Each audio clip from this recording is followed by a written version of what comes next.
যে মেয়ে কোনো চাহিদা ছাড়াই আপনাকে ভালোবেসেছে তাকে ঠকানো সবচেয়ে নিকৃষ্টতম অপরাধ। চোখ আর কপালের সম্পর্ক বড়ই অদ্ভুত। চোখ তাকেই পছন্দ করে যে আমাদের কপালেই থাকে না। জীবনটা লবণের মতো হয়ে গেছে, যার যতটুকু প্রয়োজন ঠিক ততটুকুই ব্যবহার করে। নিজের লক্ষ্যে স্থির থাকো এবং নিজের যোগ্যতার উপর বিশ্বাস রাখো। আজ যারা তোমার দিকে আঙ্গুল তুলছে তারাই একদিন দেখবে তোমায় দেখে তালি বাজাচ্ছে। মানুষের চরিত্র হচ্ছে একটি দোকান, মুখ হচ্ছে তালা। তালা খুললেই বোঝা যায় এটা কি স্বর্ণের দোকান নাকি কয়লার দোকান।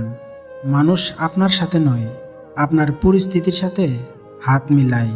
কেউ খাবার জোগাতে কাজের সন্ধানে দৌড়াচ্ছে, আবার কেউ অতিরিক্ত খেয়ে খাবার হজমের জন্য দৌড়াচ্ছে। গভীর রাতে কারো পাজেরও গাড়ি থামছে নিষিদ্ধ পল্লীতে, অথচ গড়ে অপেক্ষারত স্ত্রী দীর্ঘ শ্বাস ফেলছে।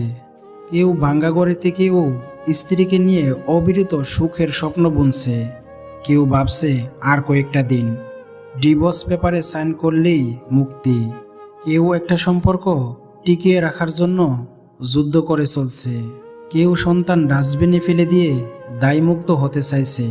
কেউ একটা সন্তানের জন্য সারাটা জীবন হাহাকার করছে।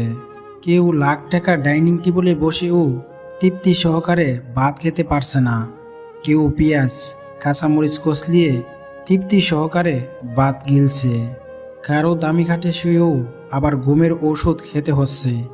কেউ আবার হিমেল হাওয়ায় রাস্তার ওভার ব্রিজে অগরে ঘুমাচ্ছে।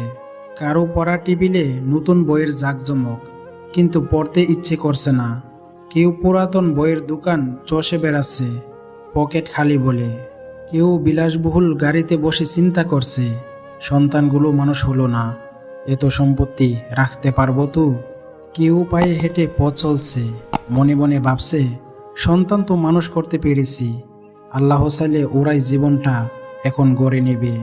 পরের ক্ষতি করার নেশা যদি কাউকে একবার পেয়ে বসে, তখন নিজের অস্তিত্ব ধ্বংস না হওয়া পর্যন্ত তার হুঁশ ফেরে না। সুখের দিনে যে অতীত হয়ে আসবে, মনে রাখবেন সে আপনার সুরক্ষার জন্যে নয়, তার স্বার্থের জন্যে আসবে। দুঃখের দিনে যে অতিথি হয়ে আসবে, সে তার স্বার্থের জন্য নয়, আপনাকে সান্ত্বনা দেবার জন্য আসবে। শুধু মুখে ভালোবাসি বললে হই না প্রিয়, তাকে ভালো রাখার জন্য তাকে প্রাপ্য স্বাধীনতার সাথে সাথে তার ইচ্ছেগুলোরও দাম দিতে হয়। সবার সাথে যে তাল মিলিয়ে কথা বলে সে ব্যক্তিত্বহীন। যে তোমায় চোখ বুঝে বিশ্বাস করে তার বিশ্বাসকে কখনো অবহেলা করিব না, কারণ বিশ্বাস একবার হয়, বারবার নয়। মিথ্যা আর চালাকি না শিখলে তুমি এই সমাজে পিছনে পড়ে থাকা একজন মানুষ। কষ্ট আমাদের তারাই দিই যাদের আমরা অনুমতি দিই। অচেনা মানুষ তো ধাক্কা লাগলে সরি বলিনি। কষ্ট না থাকলে যেমন জীবনের মানে কি বোঝা যায় না, ঠিক তেমনি মানুষের সাথে না মিশলে মানুষ চেনা যায় না। যে জিনিস চোখের সামনে থাকে তাকে আমরা ভুলে যাই। যে ভালোবাসা সবসময় আমাদের ঘিরে রাখে তার কথা আমাদের মনে থাকে না। মনে থাকে হঠাৎ আসা ভালোবাসার কথা। জীবনে চলার পথে আঘাতও আসবে, বাধাও আসবে। লোকে হাজার বাজে কথা বলবে, তোমাকে অপমান করবে, নিচু দেখাবে। তোমায় শুধু নিজের কাজের উপর ভরসা করে এগিয়ে যেতে হবে। একটা সময় আসবে এরাই তোমার সাফল্য দেখে হিংসা ছাড়া কিছুই করতে পারবে না। কি নেই আমার পিছনে? বদনাম করবার লোক আছে, পিছনে সমালোচনা করার লোক আছে, খারাপ চিন্তা করার লোক আছে। আর কি লাগে? সবই তো আছে। সময় খারাপ হলে একটু কষ্ট করো, আর সময় ভালো হলে মানুষের উপকার করো।